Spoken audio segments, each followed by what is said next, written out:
সমাজ সংস্কাৰক ৰাজা ৰামমোহন ৰায়ৰ 250 বছৰীয়া জন্ম জয়ন্তী উপলক্ষত ডিষ্ট্ৰিক্ট লাইব্ৰেৰী অথৰিটি আৰু ডিষ্ট্ৰিক্ট এডমিনিষ্ট্ৰেশ্যনে আজি ওমেন এম্পাৱাৰমেণ্ট ৰেলী আৰু এটা সজাগতা অনুষ্ঠিত কৰিলে আৰু এই অনুষ্ঠানটিত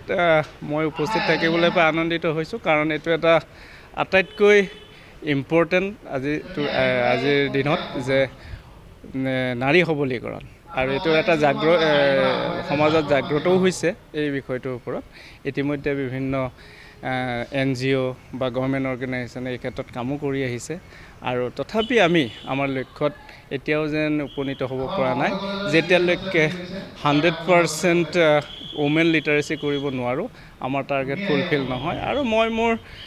ভাষণতো সেই কথাটোৱে মই বিশেষভাৱে ষ্ট্ৰেছ দিছোঁ যে মহিলাক যেতিয়া আমি 100% লিটাৰেট কৰিব পাৰোঁ সমাজৰ পৰা বহুবিলাক সমস্যা আমি দূৰ কৰিব পাৰিম including our superstitions including our birth control এই সকলোবিলাক সমস্যাৰ মেইন উৎসটো হৈছে মহিলাৰ আমি যে সবলীকৰণৰ ক্ষেত্ৰত যে শিক্ষিত কৰাৰ ক্ষেত্ৰত আমি যি ভূমিকা সেই ভূমিকাটো যদি আমি ল'ব পাৰোঁ নিশ্চয় আমি আমাৰ লক্ষ্যত উপনীত হ'ব পাৰিম আৰু মহিলাসকল সমাজৰ আটাইতকৈ ইম্পৰ্টেণ্ট ছেকশ্যন আৰু তেওঁলোকেই আটাইতকৈ ভুক্তভোগী হৈ আগতেও আছিল আৰু এতিয়াও কিছু কমিছে যদিও মই নাভাবোঁ যে 100% তেওঁলোকৰ মুক্ত হৈছে এই শোষণৰ পৰা আৰু আমি দেখিছোঁ যে শিক্ষিতৰ হাৰ বঢ়াৰ লগে লগে বিভিন্ন প্ৰশাসনিক দিশত অন্যান্য খেলা ধূলাৰ দিশত সংস্কৃতিৰ দিশত মহিলাসকল আগবাঢ়ি আহিছে আৰু ইয়ে আমাক সকলো সমাজ সচেতন সকলো ব্যক্তিক আমাক উৎসাহিত কৰে আৰু আমি মহিলা সবলীকৰণ মানে পুৰুষসকলে মহিলাৰ লগত বা মহিলাসকলে পুৰুষৰ লগত এটা ডিফাৰেঞ্চ নুবুজায় আৰু এইটোৱে বুজায় যে আমি একেলগে হাতে হাত ধৰি সমানে আগবাঢ়ি যাব লাগে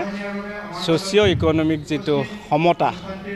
আৰ্থ সামাজিক যিটো সমতা সেইটো স্থাপনৰ ক্ষেত্ৰত আমি এটা ভূমিকা গ্ৰহণ কৰিব লাগে আপোনালোক মিডিয়া পাৰ্চন আছে আপোনালোকৰ যথেষ্ট ভূমিকা আছে এইটো ক্ষেত্ৰত আপোনালোকেও বহু সময়ত বহুবিলাক বিষয় টানি আনে আৰু সিয়ে আমাক উৎসাহিত কৰে আজি যি অনুষ্ঠানটি হৈছে তাৰ এটা আপোনালোকে প্ৰচাৰ দিব বিচাৰিছে ইও নিশ্চয় ভূমিকা গ্ৰহণ কৰিব